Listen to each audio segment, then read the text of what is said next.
Hello दोस्तों, कैसे हैं आप सब। हमारे यूट्यूब चैनल ई पाठशाला में आपका बहुत बहुत स्वागत है। आशा करता हूं कि आप अपनी पढ़ाई, सेहत और फैमिली का ध्यान बहुत अच्छे तरीके से रख रहे होंगे। पिछली वीडियो में हमने बात की थी इक्वेशन ऑफ मोशन की। उसमें बहुत चीज़ें डिस्कस की थी कि जब बॉडी रेस्ट में है तो हम कैसे इक्वेशन ऑफ मोशन लगाएंगे, अगर बॉडी हॉरिजॉन्टली मूव कर रही है तब कैसे इक्वेशन ऑफ मोशन लगेगा, और अगर body vertically up to down या डाउन टू अप मूव कर रही है तब कैसे इक्वेशन ऑफ मोशन लगेगा। आज हम बात करेंगे गति के ग्राफीय निरूपण का, यानी कि ग्राफिकल रिप्रेजेंटेशन ऑफ मोशन, यानी कि गति का ग्राफीय निरूपण, ग्राफिक रिप्रेजेंटेशन ऑफ मोशन। गति का ग्राफिक निरूपण यानी कि ग्राफिक रिप्रेजेंटेशन ऑफ मोशन। इसमें हम इसमें तीन ग्राफ होते हैं, यानी कि समय विस्थापन ग्राफ, दूसरा होता है कि समय वेग ग्राफ, और तीसरा होता है समय त्वरण ग्राफ। तो बारी बारी से हम डिस्कस कर लेंगे। इतना मान के चलिए कि अगर आप किसी एक ग्राफ के सभी ग्राफों को पढ़ लेते हैं तो दूसरे और तीसरे यानी कि बाकी जो दो बचते हैं उसको आपको पढ़ना बहुत आसान हो जाएगा। उसमें खाली मेन चीज़ें पढ़नी रहेगी, बाकी सारी चीज़ें आप वैसे ही एज्यूम कर लेंगे, लगा लेंगे। ठीक, तो इस चीज़ों को पढ़ने से पहले, या चलिए पहले इसको पढ़ लेते हैं। यानी कि इसके तीन भाग होते हैं। पहला होता है समय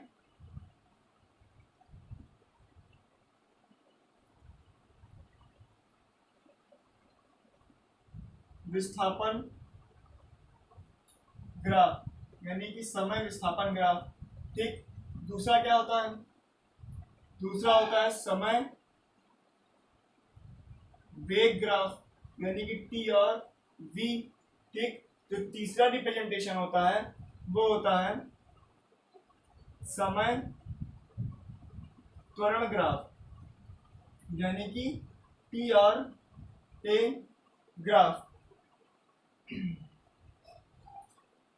ये हम लोग इसको एक्स वाई प्लेन पर निरूपित करते हैं, रिप्रेजेंट करते हैं, जिसमें ये जो है वो मूल बिंदु होता है। ये एक्स एक्सिस होती है आपकी और ये वाई एक्सिस होती है। एक्स एक्सिस और वाई एक्सिस आपस में एक दूसरे पर परपेंडिकुलर यानी कि लंबवत होते हैं। जो एक्स एक्सिस रहेगा उसमें हम ऑलवेज टाइम को रिप्रेजेंट करेंगे, यानी एक्स एक्सिस पर ऑलवेज टाइम रिप्रेजेंट होगा। और जो वाई एक्सिस होती है उस पर अगर हम समय विस्थापन ग्राफ देखेंगे तो उसके हिसाब से यहाँ पे विस्थापन यानी कि एस डिनोट किया जाएगा। ठीक, अगर हम समय वेग ग्राफ देखेंगे तो इसके लिए यहाँ पर वी डिनोट किया जाएगा, और अगर हम समय त्वरण ग्राफ देखेंगे तो उसके लिए यहाँ पर स्मॉल ए डिनोट किया जाएगा। यानी कि टाइम रिप्रेजेंट का जो एक्सिस है वो फिक्स होगा, लेकिन जो वाई एक्सिस है उस पर आप विस्थापन यानी कि डिस्प्लेसमेंट एस, वेग यानी कि वेलोसिटी वी, और त्वरण यानी कि एक्सीलरेशन ए को रिप्रेजेंट करेंगे। इतनी बातें क्लियर है। इसके बाद हम दो चीजों की बात करते हैं। पहली बात करते हैं स्लोप, यानी कि ग्राफ का ढाल कैसा है, और दूसरी हम बात करेंगे क्षेत्रफल यानी कि एरिया, स्लोप का एरिया कैसा है। अब ढाल का क्या मतलब होता है? जैसे कि ये एक एक्स वाई प्लेन है, तो हमने ये लाइन खींच दिया तो ये हमारा ग्राफ हो गया। ये जो सरल रेखा है ये हमारी ग्राफ हो गई। ठीक, अब इस ग्राफ का हम ढाल देखेंगे। जो ढाल होता है उसे हम कहते हैं ग्राफ द्वारा एक्स अक्ष से बना कोण। ठीक, यानी कि ये ग्राफ इस एक्सिस से कितना कोण बना रहा है ये निश्चित करना है। यानी कि ये माना हमने थीटा एंगल का कोण बना रहा है, तो जो इसका ग्राफ होगा, इसका जो ढाल इस ग्राफ का जो ढाल होगा उसको हम tan थीटा से रिप्रेजेंट करेंगे। ये इसका ढाल हो गया। ठीक, अब अगर हमको इसका क्षेत्रफल निकालना है तो हम इसका क्षेत्रफल कैसे निकालेंगे? जैसे मान लीजिए कि यहाँ पे कुछ पॉइंट डिनोट कर दिए गए, यहाँ तक मान लीजिए ये 1 है, ये 2, ये 3, ये 4, ये 5, इससे करस्पॉन्डिंग एक्स एक्सिस पर हमने टाइम को डिनोट कर दिया, 2 सेकंड, 3 सेकंड, 4 सेकंड, 5 सेकंड। अब हमने आपसे कहा कि हमको 4 सेकंड तक का जो है क्षेत्रफल चाहिए, तो अब क्या करेंगे, इससे यहाँ पे हमने लम डाल दिया, ठीक, तो हमको ये एरिया मिल गया। ये क्या बन गया, ये एक ट्रायंगल बन गया। ये जो एरिया है ये आपका एक ट्रायंगल बन गया। और हम किसी भी ज्यामितीय आकृति को बना करके उसका हम क्षेत्रफल निकाल लेंगे। यानी कि अगर हमको ढाल निकालना है तो हम ये देखेंगे कि ये जो एक्सिस है ये जो है कितनी झुकी हुई है एक्स एक्सिस से, और अगर हमको इसका क्षेत्रफल यानी कि एरिया निकालना होगा तब हम देखेंगे कि ये एक्स एक्सिस से, मतलब कि जो यहाँ पे आकृति बनते हैं कि त्रिभुज बनता है मान लीजिए, ठीक है, तो ये त्रिभुज का क्षेत्रफल निकाल लेंगे। या मान लीजिए कोई ग्राफ आपको इस तरह दिया है, ये ऐसे बढ़ा, फिर ऐसे गया, फिर ऐसे गया, ठीक है, तो या तो आप इस पूरे का क्षेत्रफल निकालने के लिए इसको हम 3 पार्ट में बांट देंगे, तो ये एक त्रिभुज बन गया, ये एक आयत बन जाएगा, या जो भी आकृति बने, आयत या वर्ग जो भी बने वो हम आंकड़े के हिसाब से देख लेंगे। या ये त्रिभुज बन गया, यानी कि ये ट्रायंगल, ये स्क्वायर, ये ट्रायंगल, स्क्वायर ट्रायंगल का एरिया हमको पता है और हमें इस दिए हुए ग्राफ का एरिया आ जाएगा। अब अगर इसका स्लोप देखना हो, जैसे इस ग्राफ का स्लोप, तो इसको हम 3 भाग में बांट दिए, ये इसका स्लोप अलग होगा। अब इसका स्लोप कैसे निकालेंगे, तो इसका स्लोप, ये इसके समांतर रेखा है, दो समांतर रेखाओं का स्लोप, दो समांतर रेखा ये दोनों एक दूसरे से 0 डिग्री के एंगल पर होंगे, तो इन दोनों का 0 डिग्री का निकलेगा और इसका इस तरह निकलेगा, यानी कि इस तरह नापेंगे हम एक्स एक्सिस से एंटी क्लॉकवाइज, यानी घड़ी के चलने की विपरीत दिशा में नापेंगे, ठीक है, तो हम ये ऐसे नापेंगे। तो इतनी बातें क्लियर है। हमने क्या जाना, गति का ग्राफी निरूपण, यानी कि जैसे कि हम लिख देते थे तो एक ग्राफ बना देंगे, वो ग्राफ जो है आपको लिखने में बहुत मदद करेगा, यानी कि आपको समझने में बहुत मदद करेगा। जब हम ग्राफ को बनाएंगे तब हम ये देख लेंगे कि एक साथ सभी चीजें समझना बहुत आसान हो जाता है ग्राफ की मदद से, एक साथ चीजें समझना बहुत आसान हो जाता है। एक ग्राफ 3 होता है, समय विस्थापन ग्राफ, समय वेग ग्राफ और समय त्वरण ग्राफ। हमने स्लोप और क्षेत्रफल यानी कि स्लोप और एरिया यानी कि ढाल और क्षेत्रफल को जान लिया, ठीक है। स्लोप जो होता है वो ग्राफ द्वारा एक्स एक्सिस में बना कोण होता है, यानी कि स्लोप ग्राफ द्वारा एक्स एक्सिस पर बनाया गया एक कोण होता है। इसका स्लोप या ढाल निकालते कैसे हैं वो मैंने आपको बता दिया। क्षेत्रफल जो एरिया दिया होगा उसको किसी भी ज्यामितीय आकृति में बदल करके हम उसका एरिया निकालेंगे जो हम जिसका जानते हैं, ठीक है। इतनी बातें क्लियर है। अब हम बारी बारी से एक एक चीजों को पढ़ते हैं। आज हम समय विस्थापन ग्राफ के बारे में चर्चा करेंगे। तो समय विस्थापन ग्राफ नाम से ही क्लियर है कि एक एक्सिस पर टाइम होगा और एक एक्सिस पर विस्थापन यानी कि डिस्प्लेसमेंट होगा। मैंने आपको बताया है कि किस एक्सिस पर डिस्प्लेसमेंट और किस एक्सिस पर हमको टाइम रखना है। हम ग्राफ में हमेशा एक्स एक्सिस पर ही टाइम रखेंगे और जो रिमेनिंग एक्सिस यानी कि जो वाई एक्सिस बचा है उस पर हम हमेशा डिस्प्लेसमेंट रखेंगे। तो हम बात करते हैं समय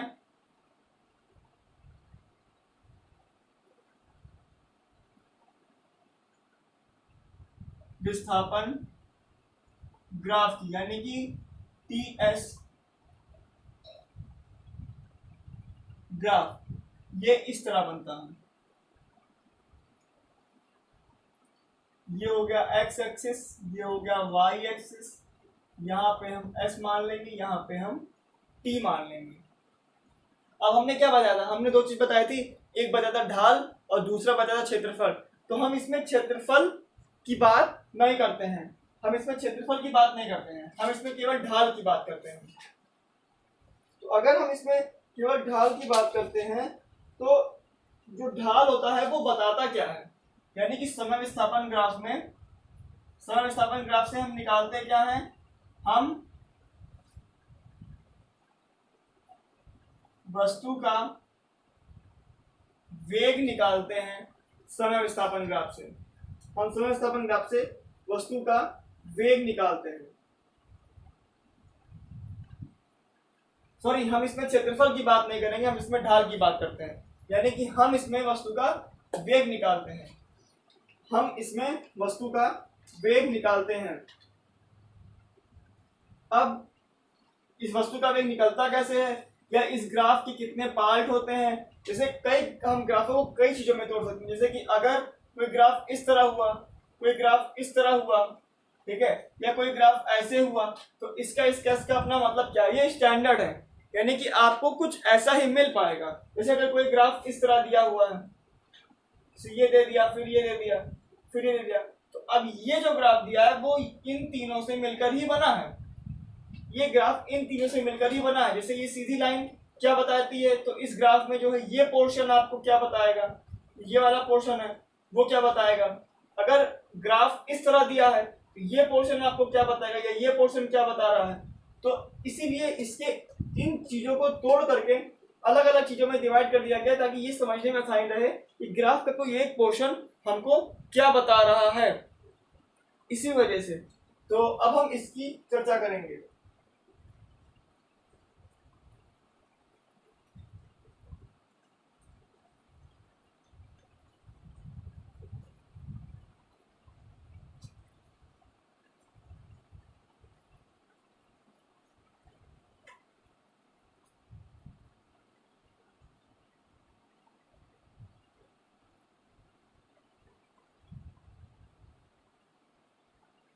समय विस्थापन ग्राफ, इसमें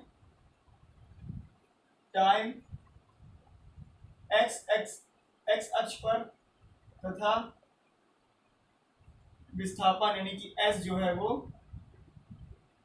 वाई अक्ष पर आता है। इतनी बातें क्लियर है। इसमें जो ढाल होता है वो क्या बताता है, वो वस्तु का वेग यानी कि वेलोसिटी बताता है।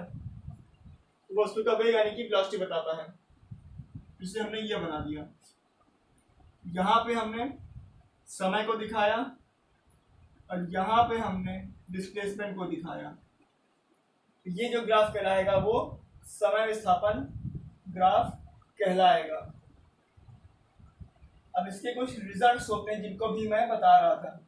तो रिजल्ट्स में पहला क्या है, अगर वस्तु किस तरीके की हो, जैसे ये हमने बनाया समय विस्थापन ग्राफ, ये y एक्सिस ये x एक्सिस, अगर वस्तु इस तरीके जा रही हो तो इसको क्या कहेंगे, इसको कहेंगे स्थिर वस्तु। इसको हम कहेंगे स्थिर वस्तु, यानी कि ये विस्थापन है उसका और ये समय है। तो इससे हम निष्कर्ष क्या निकालते हैं। अब ये ग्राफ आपको क्या बता रहा है ये ध्यान से सुनिएगा। जैसे कि इसमें वस्तु क्या है, आप जैसे ये पॉइंट है, जैसे कि यहाँ पे हमने कई मार्किंग्स कर दी, 1 2 3 4 5, हमने कई मार्किंग्स कर दी। यहाँ पे हमने टाइम बनाया और इसको बढ़ा दिया। इसका मतलब ये है कि देखिए समय बीतता जा रहा है, 0 फिर 1 2 3 4, समय बीत रहा है, लेकिन समय के साथ वस्तु का विस्थापन नहीं बढ़ रहा है। यानी कि गाड़ी या जो भी वाहन या जो भी वस्तु है वो गति में नहीं है, वो अपनी जगह स्थिर खड़ी है। तभी तो समय के साथ उसका विस्थापन अगर नहीं बढ़ रहा है तो वस्तु के वेग में कोई परिवर्तन नहीं होगा, यानी कि वस्तु स्थिर है, यानी कि वस्तु अपनी जगह खड़ी हुई है। तो इसमें हम लिखेंगे क्या, इसको हम नोट्स के तौर पर ये लिख सकते हैं कि समय अक्ष के सापेक्ष वस्तु के ग्राफ जो है वो, जैसे ये जो ग्राफ है वो समय अक्ष के समांतर है, यानी ग्राफ समय अक्ष के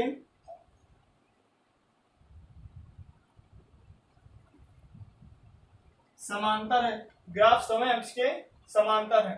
अब ये क्या बताता है, ये बताता है कि वस्तु का वेग 0 है या वस्तु विरामावस्था में है, या तो वस्तु का वेग 0 है या वस्तु विरामावस्था में है।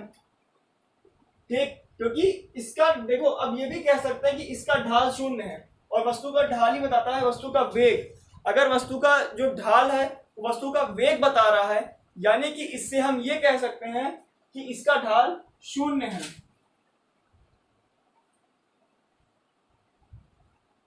ढाल शून्य है, यानी कि अगर कोई भी जगह, अब जैसे कोई ये ग्राफ है तो आप ये चीज को देख रहे हैं, तो इस चीज का मतलब ये होगा कि यहाँ पे वस्तु स्थिर हो जाएगी, इसका ढाल समय अक्ष के सापेक्ष शून्य हो जाएगा। ग्राफ समय अक्ष के समांतर ही ढाल शून्य है, ढाल शून्य तो क्या है, वेग शून्य है, यानी वस्तु विरामावस्था में है, बॉडी जो है वो अपने रेस्ट में है। इतनी बातें क्लियर है। इस ग्राफ का क्या मतलब होगा कि समय से समांतर है, ढाल शून्य है, तो ढाल शून्य होगा तो वेग भी वस्तु का शून्य हो जाएगा और वस्तु विरामावस्था में होगी। अब हम बात करते हैं दूसरे ग्राफ की। अब दूसरा ग्राफ क्या है, जो इसका दूसरा ग्राफ है, ये t हो गया, ये s हो गया, ये x हो गया, ये y हो गया। अब इसका दूसरा ग्राफ, पहला ग्राफ क्या था, पहला जो वस्तु स्थिर थी, अब ये इस तरह का ग्राफ है, ये सीधी रेखा है इस तरह। अब इसका मतलब क्या हुआ, इसका मतलब है कि वस्तु जो है वो, अब वस्तु का वेग जो है समय के साथ बढ़ रहा है, यानी कि वस्तु नियत वेग से गतिमान है। यह नियत वेग से गतिमान वस्तु, ठीक, तो वस्तु जो नियत वेग से गतिमान है। अब इसका ढाल जो है वो शून्य नहीं है, यानी कि जो, अब इसमें कोई ना कोई इसका एक ढाल होगा, यानी कि इसके ढाल की कोई ना कोई एक वैल्यू होगी, ठीक। तो उसका मतलब क्या होगा, इसका मतलब होगा कि वस्तु जो वेग है वो समान है, विरामावस्था से गति प्रारंभ करती है और एक तिरछी रेखा है, यानी कि ये जो है वो एक तिरछी रेखा है। अब ये जीरो से, इसको हम क्या मानते हैं, इसको हम जीरो मानते हैं, तो ये जीरो से अपना वेग प्रारंभ कर रही है, यानी वस्तु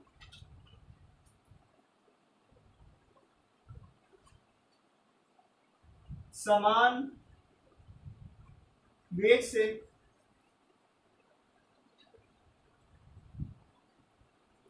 गतिमान है तथा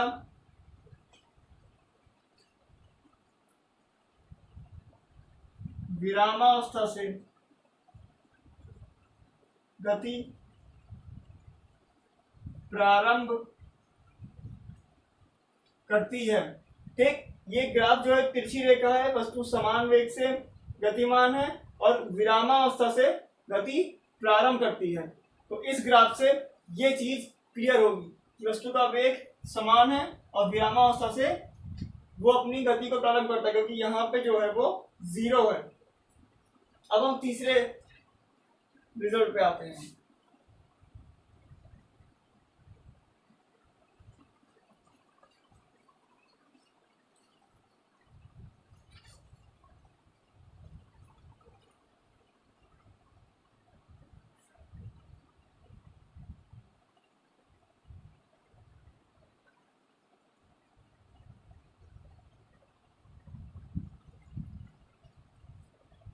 अब इसका क्या होगा, ये भी वस्तु नियत वेग से ही गतिमान होगी। ग्राफ जो है वो एक तिरछी सरल रेखा है, लेकिन इसमें भी वेग समान होगा, ठीक है।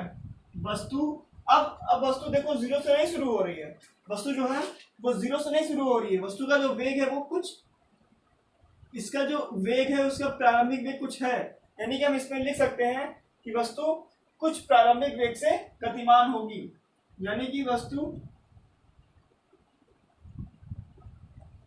का प्रारंभिक वेग है। हम ऐसा कह सकते हैं कि वस्तु का प्रारंभिक वेग है। इसके पहले वाला जो ग्राफ था वो ग्राफ जीरो से स्टार्ट था, यानी कि अगर वो ग्राफ जीरो से स्टार्ट था और ये ग्राफ जीरो से नहीं स्टार्ट है, ये ग्राफ जो है वो जो विस्थापन है वो कुछ एक्सिस पर है, यानी जीरो पर उसका कुछ विस्थापन है, उसका जीरो पर कुछ विस्थापन है, यानी कि जो वस्तु का वेग है वो वस्तु विरामावस्था से नहीं चल रही है, उसमें कुछ दिया है, गाड़ी 20 मीटर 30 मीटर पर सेकंड की रफ्तार से चल रही है और 70 किलोमीटर पर सेकंड की रफ्तार पर पहुंच जा रही है। तो इसका मतलब यही है कि उसकी कुछ इनिशियल वेलोसिटी होगी उसके पास, उसकी कुछ इनिशियल वेलोसिटी उसके पास होगी। अब अगला कौन सा है? अब इस पहला क्या था? पहला था स्थिर वस्तु से गतिमान है, स्थिर वेग से, दूसरा नियत वेग से दूर जाती है। अब तीसरा भी दूसरे की तरीके था, तो जो चौथा होगा वो ठीक इसका अपोजिट यानी कि इस तरह हो जाएगा।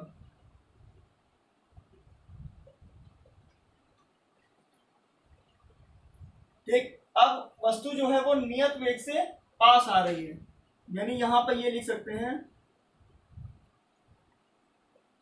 नियत वेग से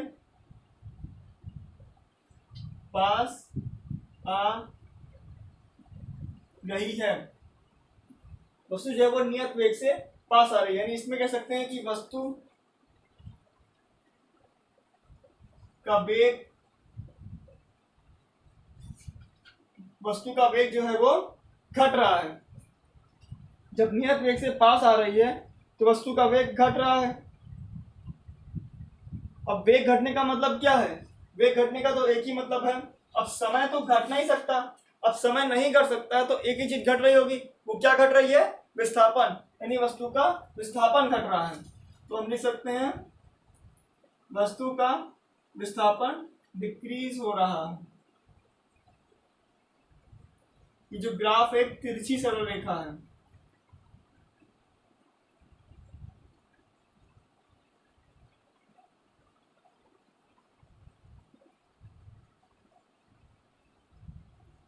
जो ग्राफ है वो एक तिरछी सरल रेखा है। वस्तु का वेग जो है वो वस्तु का विस्थापन घट रहा है और वेग, इसलिए उसका वेग घट रहा है। ये वस्तु का ढाल बता रहा है, वस्तु का ढाल बता रहा है। ठीक, अब अगला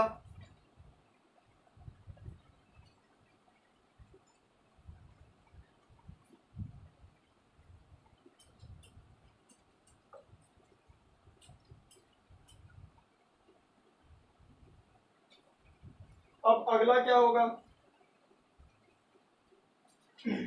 अब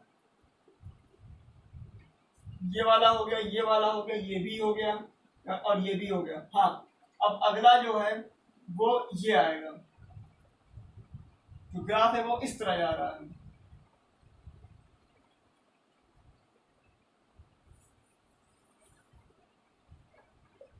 इसमें क्या कहेंगे?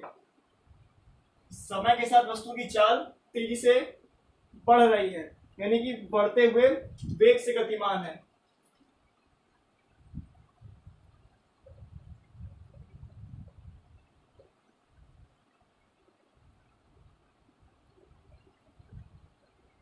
बढ़ते वेग से गतिमान है। अब हम क्या कह सकते हैं? देखो इसका ढाल, अब इस ग्राफ का ढाल कैसे निकालेंगे? तो इसमें हम किसी बिंदु पर टेंजेंट खींच लेंगे, यहाँ पे अलग होगा, यहाँ पे अलग होगा, यहाँ पे अलग होगा। अब आप देख सकते हैं कि जो ये ग्राफ बना हुआ है उसमें देखिए ढाल जो है वो बढ़ रही है, यानी कि वस्तु की ढाल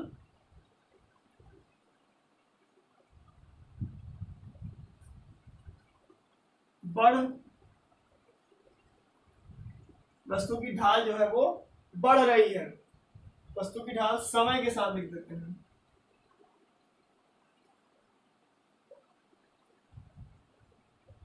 समय के साथ बढ़ रही है, यानी कि अब ढाल बढ़ रही है तो क्या होगा? यानी कि वस्तु का वेग भी बढ़ेगा, वस्तु का वेग बढ़ रहा है। अब आप ये ग्राफ कहीं भी देखेंगे तो उसको सीधे कहेंगे कि वस्तु का वेग समय के साथ बढ़ रहा है। अब अगला आता है,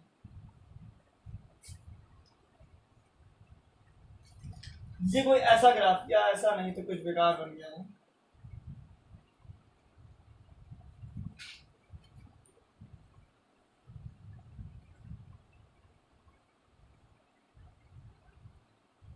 कुछ इस तरीके का ग्राफ हो,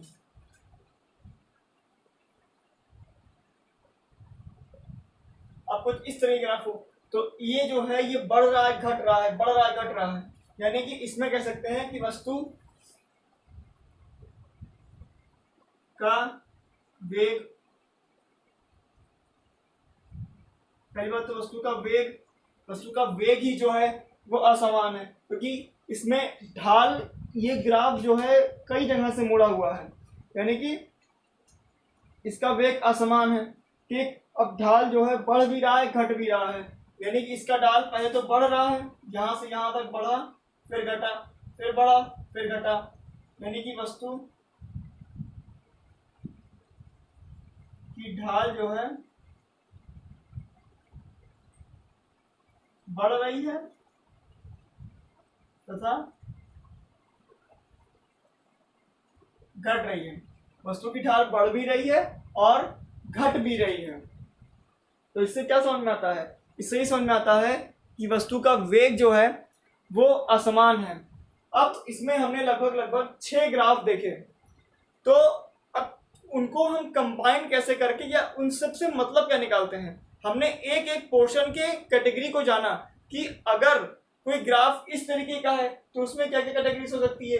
अगर ये ग्राफ इस तरीके का है तो आपको ये सब नहीं याद रखना है कि ढाल क्या है, कैसा है, आपको बस याद रखना वस्तु का वेग बढ़ रहा है। ठीक, अब अगर ग्राफ इस तरीके का आ गया तो अब क्या याद रखना है, आपको याद रखना है कि जो है वेग असमान होगा, यानी कि बढ़ेगा फिर घटेगा, फिर बढ़ेगा फिर घटेगा। ठीक है, अगर कोई ग्राफ इस तरीके है तो आपको याद रखना कि वस्तु विरामावस्था में ही है, वो गति ही नहीं कर रही है, वो वहीं पे रुकी हुई है। अगर ग्राफ कभी कभी इस तरीके का हो जाए, ये हो गया आपका ग्राफ, तो वस्तु का कुछ प्रारंभिक वेग है और वो उसी प्रारंभिक वेग से गतिमान है। अगर ग्राफ इस तरीके का होता है तो वस्तु शून्य से गतिमान है, यानी कि विरामावस्था से गतिमान है और नियत वेग से आगे बढ़ रही है। तो इतनी बातें आपने जानी। अब इसको कंबाइन करके कैसे समझ सकते हैं उसको हम देखते हैं।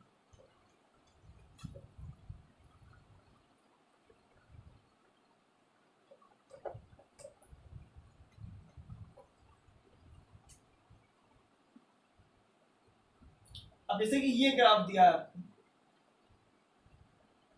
ये अच्छा एग्जांपल होता है। ये हो गया इसका, हमने परपेंडिकुलर डाल दिया,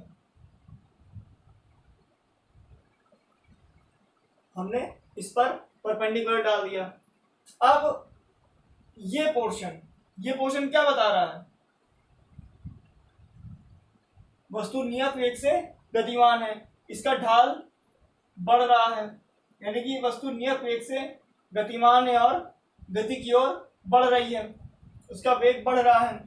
ये ग्राफ हमको ये बताता है कि वस्तु विरामावस्था से चल रही है, वस्तु का वेग गतिमान है और नियत वेग से वो गतिमान है। ये चीज क्या बताती है, वस्तु स्थिर हो गई, यानी इतने चलने के बाद वस्तु स्थिर हो गई। ठीक, उसके बाद ये पोर्शन, यानी कि वस्तु अब घटना शुरू हो गई। जो ये वाला पोर्शन था, इसमें क्या था, इसमें वस्तु जो है वो घट रही थी, यानी ये जो पोर्शन है इसमें वेग घट रहा है, ये स्थिर है।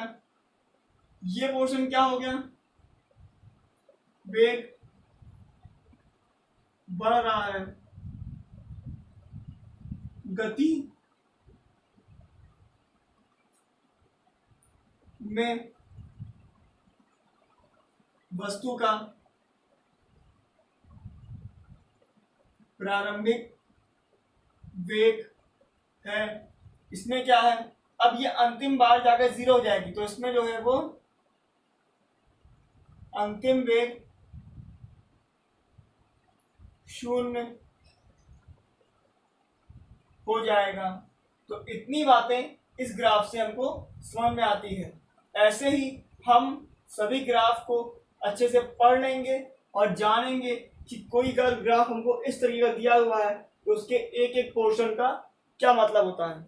आज के लिए इतना ही। अगर कोई टॉपिक आपको नहीं समझ में आया है तो कमेंट सेक्शन में हमको बता सकते हैं, उसके लिए आपको दोबारा समझाया जाएगा।